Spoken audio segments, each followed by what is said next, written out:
বছরে আপনাদের পাশে যাকে আপনারা ভোট দিয়ে জিতিয়েছিলেন, যে সদস্য হয়ে সাংসদ হয়ে এসেছিল আপনাদের কাছে, সে আপনাদের জন্য কেন কাজ করতে পারেনি বা কী কাজ করেছে আমি জানি না, সেটা আমি জানতেও চাই না, বা তাকে করতে দেওয়া হয়নি কী আমি জানি না।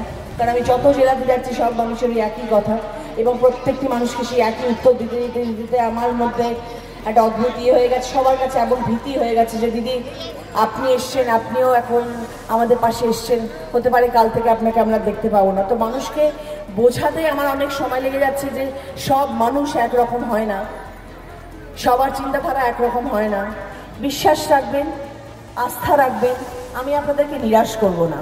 কারণ আমি জানি আমি যখন কোনো কাজ করতে চাইবো তখন এই মানুষ যারা আজকে আমার এখানে বসে রয়েছেন তারা সবাই আমার সাথে স্তম্ভের মতন আমার সাথে দাঁড়িয়ে থাকবেন আমাকে সাপোর্ট করার জন্য।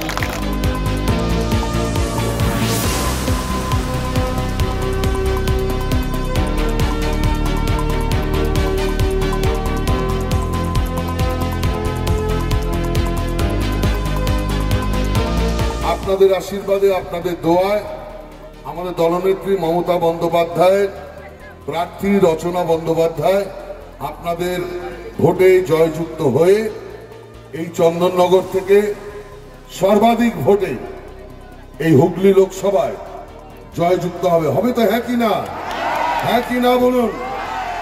সেই মমতা বন্দ্যোপাধ্যায়কে যদি কাছে পেতে চান তাহলে এই মমতা বন্দ্যোপাধ্যায়ের মাধ্যম রচনা বন্দ্যোপাধ্যায়কে বিপুল ভোটে জয়যুক্ত করুন, যাতে আপনারা গাইতে পারেন আমার ভিতর বাহিরে অন্তরে অন্তরে আছো তুমি হৃদয় জুড়ে।